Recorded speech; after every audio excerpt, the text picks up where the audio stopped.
এবারের নির্বাচনের সবচেয়ে প্রধান ইস্যু এসআইআর। তাহলে নির্বাচন কমিশনের সাথে শুভেন্দু অধিকারীর আলাদা বৈঠক হয়ে গেল। এই এসআইআরে যদি কেউ সবচেয়ে বেশি গেনার হয়ে থাকে তাহলে সেটা তৃণমূল কংগ্রেস। 50 লক্ষ ভোটের ব্যবধান, যে ব্যবধানে মূলত তৃণমূল কংগ্রেস বিজেপির থেকে অনেক বেশি আসন পেয়েছে। এসআইআরের তালিকা থেকে বাদ পড়া মানুষকে সঙ্গে নিয়ে একদিকে আন্দোলনের ঝড় তুলবে তৃণমূল কংগ্রেস। ভারতীয় জনতা পার্টির কোনো বরিষ্ঠ নেতাকে দেখা যাচ্ছে না এই বাদ পড়া নিয়ে উচ্ছ্বসিত হতে। কারা বাদ পড়ছেন? এই মুহূর্তে জাতীয় নির্বাচন কমিশন চাপ পড়ে গেছে। কোনো লিঙ্গারিং করা যাবে না, কোনো দেরি করা যাবে না। 28শে ফেব্রুয়ারিতেই লিস্ট বার করতে হবে, কোনো কথা নয়। ঘড়ির কাঁটায় সন্ধে 6টা মানেই আলোচনা, বিশ্লেষণ, অ্যাকশন রিয়াকশানে আমাদের প্রতিদিনই নানান রাজনৈতিক আলোচনা চলে। আজকেও চলবে। আমি ষষ্ঠী চট্টোপাধ্যায় শুরু করছি অ্যাকশন রিয়াকশান, এবং এই অ্যাকশন রিয়াকশানে অবশ্যই থাকছে 26-এর বিধানসভা নির্বাচন কোন পথে বাহিত হচ্ছে, কে এগিয়ে রয়েছে, কেই বা পিছিয়ে, কে কাকে টেক্কা দেবে, শেষ হাসিটাই বা কে হাসবে। এবং এই আলোচনায় আমার সাথে রয়েছেন আমার সহকর্মী, বন্ধু, সাংবাদিক সুচারু মিত্র। সুচারু, পোড়া পোড়া কিছু গন্ধ পাচ্ছ? আমার তো নাকে আসছে খানিকটা পোড়া গন্ধ। হ্যাঁ, হতে পারে অফিসে কোনো ম্যাল ফাংশন হলে, বিদ্যুৎ বিভ্রাট কিছু হলে পুড়তেই পারে। তুমি কি এই পোড়ার কথা বলছো? না, আমি মন পোড়ার কথা বলছি। মানে মন পোড়ার কি কোনো আলাদা করে গন্ধ আছে? মন পোড়ার গন্ধ এখন তো আপাতত পাচ্ছি না মন পোড়ার গন্ধ। কারণ বিশেষ কারণ মন পোড়ার কথা বলছো? তার কারণ হচ্ছে এই যে এসআইআর নিয়ে এত কিছু হচ্ছে। এসআইআরটা তো অত্যন্ত গুরুত্বপূর্ণ ভূমিকা নিচ্ছে ভোটের ক্ষেত্রে। কারণ ইতিমধ্যেই তৃণমূল কংগ্রেসের কর্মী সমর্থকদের মন কিন্তু পুড়ছে। এবং সর্বোপরি উদ্বেগজনকভাবে রাজ্যের মুখ্যমন্ত্রী মমতা বন্দ্যোপাধ্যায় তিনি উদ্বেগ প্রকাশ করেছেন 1,20,00,000 মানুষের নাম বাদ চলে যাবে। তাহলে কি শুভেন্দু অধিকারী এ রাজ্যের বিরোধী দলনেতা, তিনি তো বলেছিলেন প্রায় 1.5 কোটি মানুষের নাম বাদ যাবে। তাহলে নির্বাচন কমিশনের সাথে শুভেন্দু অধিকারীর আলাদা বৈঠক হয়ে গেল, যে বৈঠক থেকে হয়তো সে জানতে পেরে গেছিল যে এ রাজ্যে 1.5 কোটি মানুষের নাম বাদ যাবে আর তৃণমূল নাকি ধুয়ে মুছে সাফ হয়ে যাবে।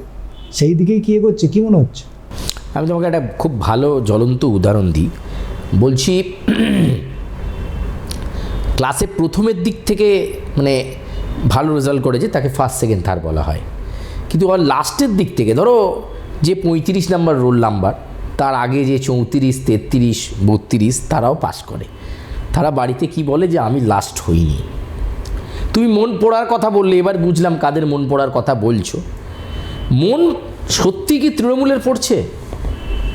মন পুড়ছে আমার তো মনে হয় ভারতীয় জনতা পার্টির। কেন? তা নিশ্চয়ই আজকে অ্যাকশন রিয়াকশানে আমি একটু ছাল ছাড়ানোর চেষ্টা করব। তার কারণ তুমি যে কথা বললে, পশ্চিমবঙ্গের বিধানসভার বিরোধী দলনেতা শুভেন্দু অধিকারী বলেছেন, এর আগেও একাধিকবার বলেছেন 1 কোটি বাদ পড়বে, 1.5 কোটি বাদ পড়বে। নিশীথ প্রামাণিক তো আবার উত্তরবঙ্গের নিশীথ প্রামাণিক আবার 2 কোটিতে নিয়ে চলে গেছিল। দেখো, এটা একটা অ্যাসেসমেন্ট। এত 10 কোটি মানুষ রয়েছে, এখান থেকে এত বাদ পড়বি।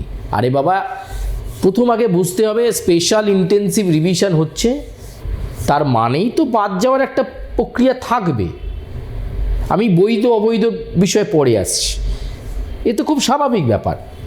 এখন যেটা নিয়ে এত লাফালাফি, বিশেষ করে বিরোধী দলনেতা বা ভারতীয় জনতা পার্টি এতদিন ধরে লাফালাফি করলে এই বাদ বাদ বাদ, 1 কোটি 1.5 কোটি, তোমার কি মনে হয় এই বাদগুলো কারা পড়লেন? এই যে 1,20,00,000, গতকাল মুখ্যমন্ত্রী মমতা বন্দ্যোপাধ্যায় পরিসংখ্যান দিয়েছেন, তিনি উদ্বেগ প্রকাশ করছেন। কিন্তু বিশেষজ্ঞ, বিশ্লেষক, সমালোচকরা কিন্তু বলছে এই এসআইআরে যদি কেউ সবচেয়ে বেশি গেনার হয়ে থাকে তাহলে সেটা তৃণমূল কংগ্রেস। বলো কেন? তার কারণ কি? কারণ আমি একটা জিনিস এখানে থামিয়ে বলি, 2024-এর যে লোকসভা নির্বাচন হয়েছে সেই নির্বাচনে আমি যদি ভোট পরিসংখ্যান দেখি, সেই ভোট পরিসংখ্যানে দেখা যাচ্ছে 2,78,00,000 ভোট পেয়েছিল শাসক দল তৃণমূল কংগ্রেস। আর এ রাজ্যের বিজেপি বিশেষ করে পশ্চিমবঙ্গে যে কটাই আসন পেয়েছিল বা টোটাল যদি ভোট ক্যালকুলেশন করে দেখি তাহলে ওরা পেয়েছিল 2,28,00,000 ভোট। এই 50,000 ভোট, 50 লক্ষ ভোটের ব্যবধান, যে ব্যবধানে মূলত তৃণমূল কংগ্রেস বিজেপির থেকে অনেক বেশি আসন পেয়েছে। এক, দ্বিতীয়ত যে বিষয়টা উঠে আসছে, প্রথম দফায় যে নামগুলো, যত নাম বাদ গেছে সেটাও প্রায় 58 লক্ষ প্লাস। তাহলে ফার্স্ট রাউন্ডে মানে এসআইআর খেলার ফার্স্ট রাউন্ডে যদি আমরা ক্যালকুলেশন করি তো সেখানেই তো বিজেপি মনে হয় খানিকটা এগিয়ে রয়েছে। এবং যদি মুখ্যমন্ত্রী এটা নিয়ে উদ্বেগ প্রকাশ করছেন যে 1,20,00,000 মানুষের নাম বাদ চলে যেতে পারে, তাহলে তো খেলা ঘুরে গেল। এর মধ্যে আলাদা কি দেখছো আমি তো বুঝে উঠতে পারছি না। খেলা ঘুরে গেল, তাই তো? খেলাটা এখান থেকেই শুরু করলো তৃণমূল কংগ্রেস। তার কারণ একদিকে নির্বাচন কমিশনের উপর আমি চাপ তৈরি করব, একটা বৈধ ভোটার বাদ গেলে ছেড়ে কথা বলবো না, অভিষেক বন্দ্যোপাধ্যায় বলেছিলেন, মমতা বন্দ্যোপাধ্যায় বলেছিলেন। ফলে এইদিকে মানুষকে সঙ্গে নিয়ে, বাদ পড়া মানুষকে সঙ্গে নিয়ে, এসআইআরের তালিকা থেকে বাদ পড়া মানুষকে সঙ্গে নিয়ে একদিকে আন্দোলনের ঝড় তুলবে তৃণমূল কংগ্রেস। এই যে বিক্ষুব্ধ মানুষ, এই যে ক্ষুব্ধ মানুষ, যারা ছোটোখাটো কিছু সিলি মিস্টেকের জন্য নাম বাদ পড়েছে, তাদের বিক্ষোভের ভোটটা কোথায় যাবে বলে তোমার মনে হয়? কোথায় যেতে পারে? ফিরে আসতে পারবে তো? তাদের বিক্ষোভটা কোথায় যাবে আগে সেটা বলো। এই বাদ পড়া মানুষগুলোর যে মনের যে কষ্ট, তাদের পরিবারের কেউ না কেউ সদস্য, তাদের তো ভোটাধিকার রয়েছে। তাহলে সে যখন দেখছে আমার বাবা বাদ পড়েছে, আমার বউ বাদ পড়েছে, আমার বোন বাদ পড়েছে, আমার কন্যা বাদ পড়েছে, আমার মা বাদ পড়েছে, সেই ক্ষোভের সঞ্চার কনভার্টেড টু তৃণমূল কংগ্রেস। তাহলে এদিক দিয়ে একটা গেনার, আর একটা গেনার এই যে 1 কোটি 1.5 কোটি বাদ পড়েছে, বাদ পড়ছে, গেল বিরাট।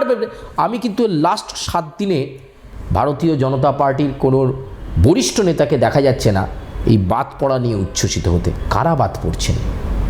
যে বিশেষ সম্প্রদায়টার বাদ পড়ার কথা ভারতীয় জনতা পার্টি ভেবেছিলেন, যে সম্প্রদায়টা বাদ পড়লে বিজেপি মনে করছিল যে রাজ্যে পরিবর্তন হবে, সেই সম্প্রদায়টা বাদ না পড়ে সবচেয়ে বেশি এসআইআরে ক্ষতি হয়েছে হিন্দুদের।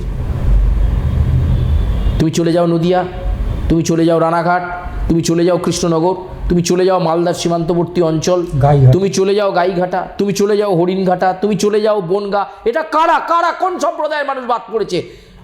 কিছুদিন আগে, 1.5-2 মাস আগে পদ্মশ্রীপ্রাপ্ত বিশিষ্ট শিক্ষক মাসুম আক্তারের একটি বিশেষ সাক্ষাৎকার আমি নিয়েছিলাম। সেখানে উনি বলেছিলেন, এই যে লাফালাফি চলছে, গেল তৃণমূল চলে গেল, ভারতীয় জনতা পার্টি জিতবে, তিনি বলেছিলেন এটা পোকা। আসলে এসআইআরে সবচেয়ে বেশি নাম বাদ যাদের পড়েছে সেটা হিন্দু পরিবারের সদস্যদের।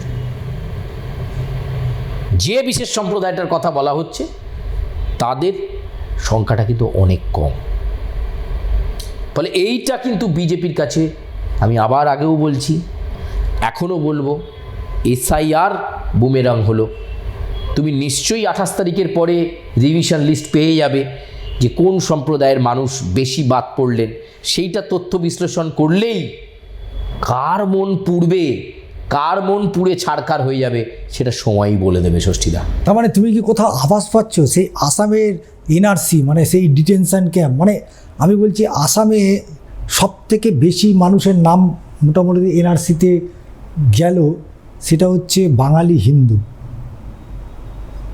আবার ঘুরে ফিরে যদি আমি বিহারের দিকে তাকাই, এই সম্প্রতি যে বিহারের ইলেকশনটা হলো, সেখানে দেখা গেল যে এসআইআরের চূড়ান্ত খসড়া তালিকা প্রকাশ হলো, এবং প্রকাশ হওয়ার পরে মানুষকে বলার আর জায়গা দিল না, মানে নো স্পেস।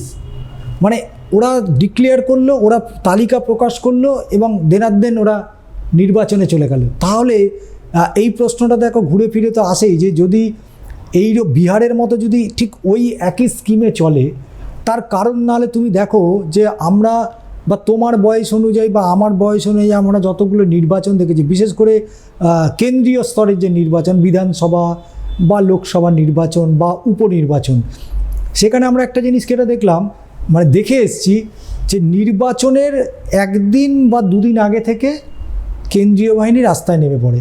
তার মানে হচ্ছে এরিয়া, তারপরে সেখানে ভয় ভীতির একটা পরিবেশ তৈরি করে, যাতে করে কেন্দ্রীয় বাহিনী রুট মার্চ করলে খানিকটা ভোটারদের মধ্যে সৎসাহস আসেন যে তারা যাতে ভোট দিতে পারে। কিন্তু তুমি এবারে দেখেছো একেবারে পয়লা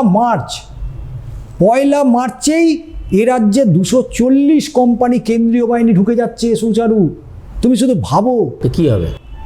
এই যে আজকে তুমি যে কথাটা বলছিলে কিছুক্ষণ আগে, যে এই যে যাদের নামগুলো বাদ চলে যাবে তারা যেভাবে তারা কি চুপ করে বসে থাকবে? চুপ করে বসে থাকবে না তো। এটা নির্বাচন কমিশন জেনে গেছে, হাড়ে হাড়ে বুঝেছে, বসে থাকবে না। এবং সেই কারণেই কি কেন্দ্রীয় বাহিনী এত দ্রুত নিয়ে আসছে রাজ্যে। দেখো, নির্বাচনকে সুষ্ঠু অবাধ করাতে এই কেন্দ্রীয় বাহিনী, এরিয়া ডমিনেশনের জন্য এই কেন্দ্রীয় বাহিনী। কিন্তু যদি ধরে নিই আর 1-1.5 মাসের মধ্যে নির্বাচন হচ্ছে, তাহলে এই সময় কেন্দ্রীয় বাহিনী আসাটা খুব একটা অমূলক নয়। যে 240 কোম্পানি, 500 কোম্পানি, 700 কোম্পানি, যত খুশি কোম্পানি আসতে পারে।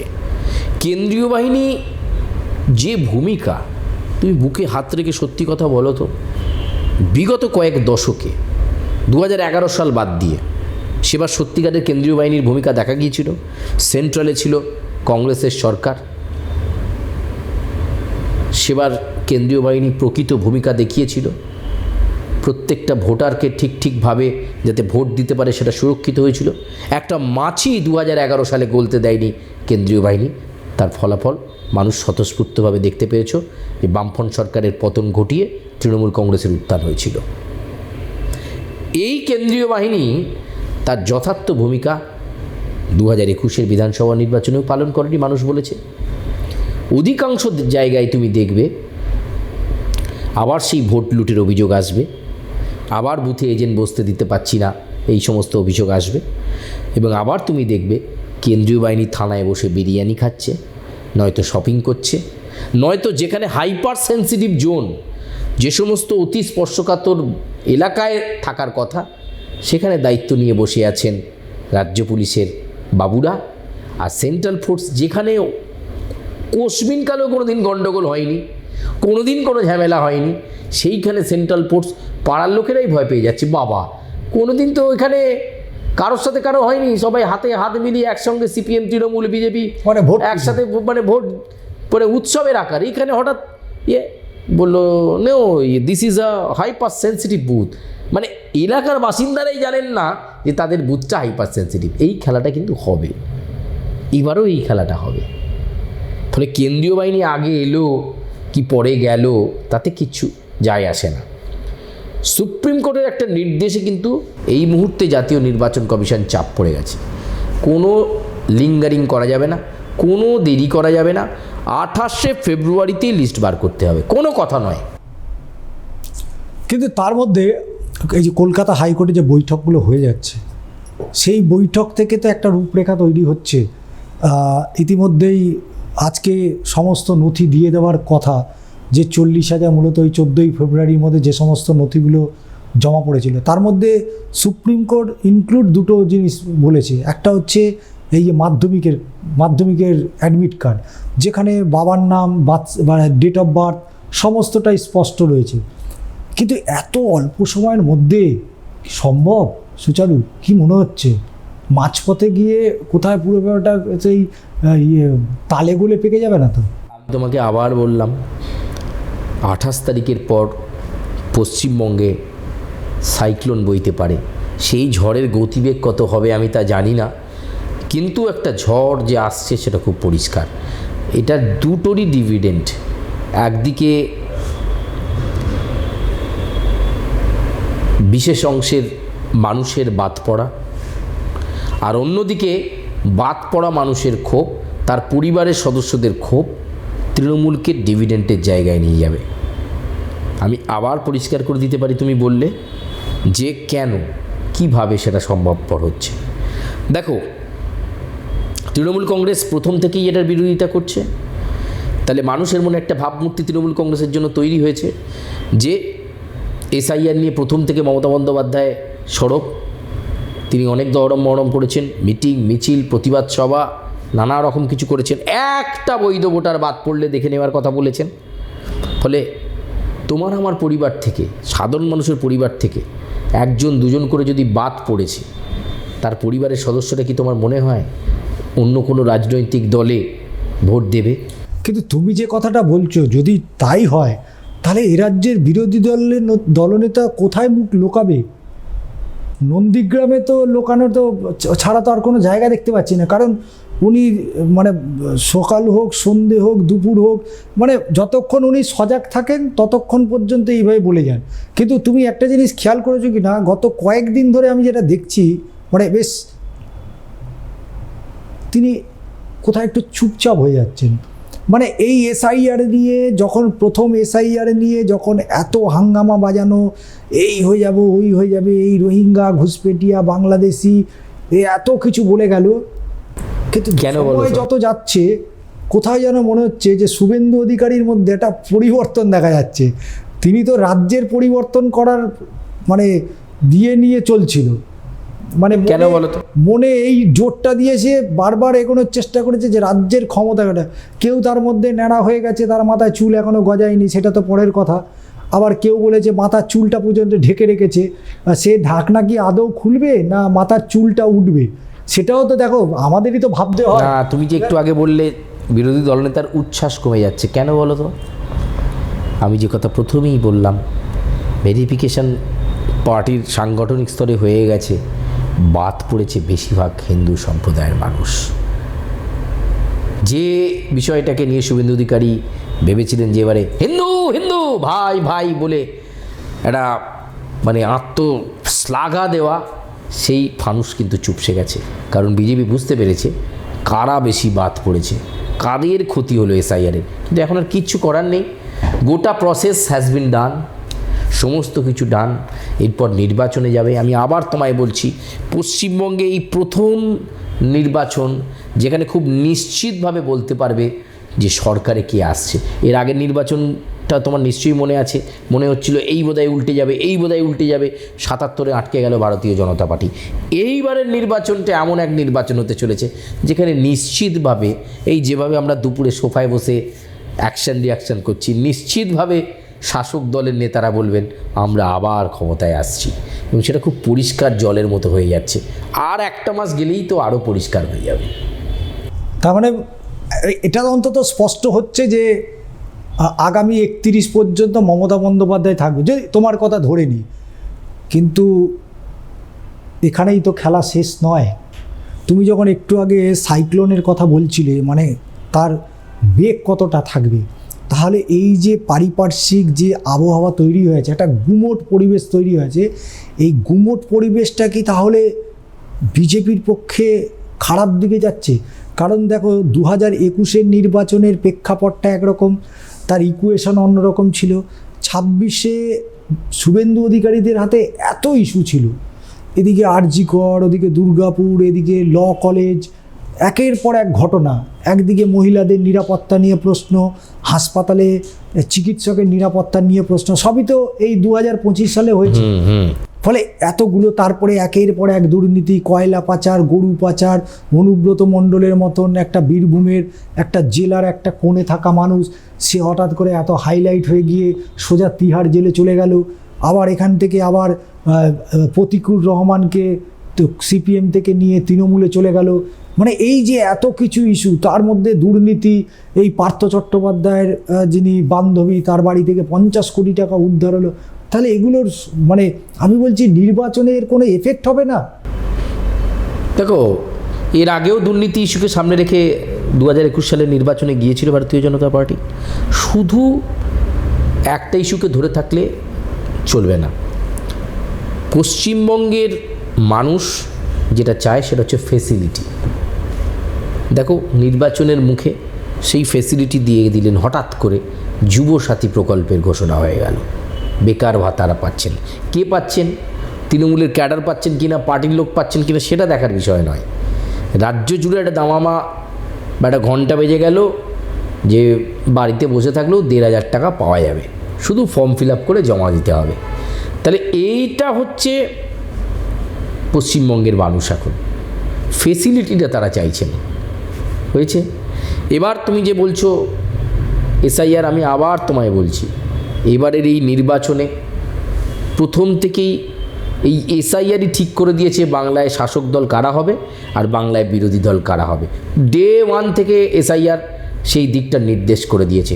এবারে নির্বাচনে দুর্নীতি, এই চাকরি, এই যোগ্য অযোগ্য প্রার্থী, এগুলো কোনো ইস্যুই নয়। এবারে নির্বাচনের সবচেয়ে প্রধান ইস্যু এসআইআর। এই এসআইআরের মাধ্যমেই বাংলার মানুষ মনস্থ করে নিয়েছেন কিভাবে তারা নির্বাচনে বোঝাবেন। আমরা গত পূর্ববর্তী প্রতিবেদনে করেছিলাম যে হেনস্থার জবাব ভোটে দেবে, একদম ধ্রুব সত্যি কথা। আবার সেই জবাব দেওয়ার জন্য মানুষ তৈরি হচ্ছে। মানে বলছো ডিজে বাজবে, একদম কালকে যে আলোচনা শুরু হয়েছিল ডিজে বাজবে, আর আজকে তুমি যে মন পোড়ার কথা বললে, তাহলে মন কার পুড়ছে সেটা বুঝতে পারছো তো।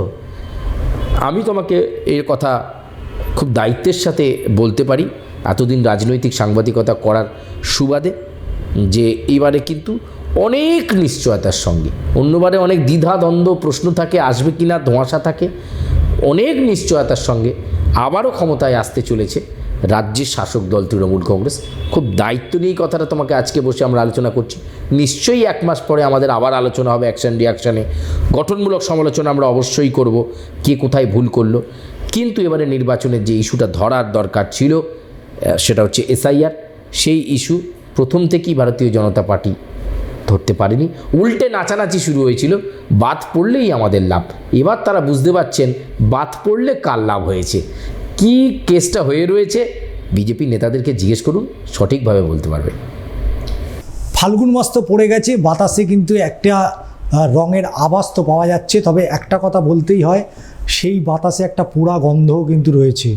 কার পুড়ছে, কার মন পুড়ছে, কতটা পুড়েছে, সেটা অবশ্যই 28 তারিখের পরেই সেটা অনেকটা পরিষ্কার হয়ে যাবে। কিন্তু 28 তারিখের এই খসড়া ভোটার তালিকা থেকে 1,20,00,000 যদি মানুষের নাম বাদ যায়, বিহার হয়তো ছেড়ে দিয়েছিল, বাংলা কত কি আদৌ ছাড়বে? আর যদি বাংলা না ছাড়ে, বাংলা কোন পথে যাবে?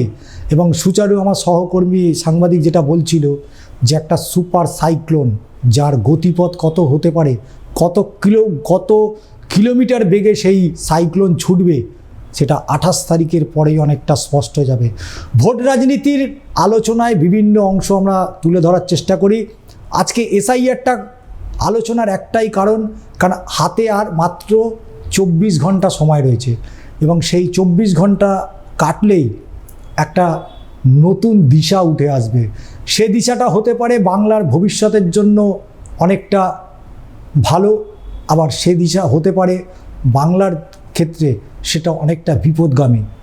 তাই হয়তো নির্বাচন কমিশন আগে ভাগেই নিজেদের নিরাপত্তাটা অন্তত সুনিশ্চিত করার জন্য কেন্দ্রীয় বাহিনী তো ডেকে নিয়ে এসছেন, কিন্তু বৃহত্তর বাংলার ভোটারদের নিরাপত্তার কথা যে একেবারেই ভাবেনি তা কিন্তু স্পষ্ট হয়ে গিয়েছে। তাই অ্যাকশন রিয়াকশন আমাদের এখানেই শেষ করতে হচ্ছে, কারণ সময়টা প্রায় শেষের দিকে হয়ে গিয়েছে, এবং অ্যাকশন রিয়াকশন আমরা শেষ করছি।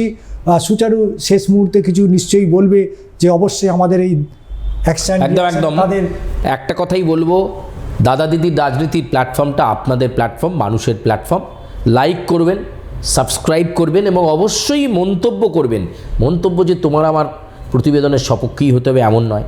আমরা গণতান্ত্রিক রাজ্যে বাস করি, সেখানে যে যার মতো করে মন্তব্য করতে পারেন, করছেন অনেকে। তোমার একটা প্রতিবেদনে দেখছিলাম যে আপনি ঠিক করে দেবেন কে কোথায় প্রার্থী হবে, এইগুলো ভালো লাগলো। তার মানে কি মানুষ আমাদের প্রতিবেদন দেখছে, সব মন্তব্য যে আমাদের পক্ষে যাবে, সব মানুষের কাছে যে আমরাই ভালো হতে পারবো, আমরাই ইতিবাচক, এমনটা নয়। খোলামেলা আলোচনা দাদা দিদির রাজনীতির প্ল্যাটফর্মে সেই সুযোগ থাকছে। আপনারা আপনাদের কোনো পরামর্শ থাকলে যে এই ধরনের রাজনৈতিক সমীকরণ দিন, বা এই রাজনৈতিক দলটার কি খবর, বা এরা কোথায় রয়েছে, আমাদেরকে জানান। আমরা চেষ্টা করব আপনাদের সামনে সেই ধরনের প্রতিবেদন তুলে ধরার জন্য।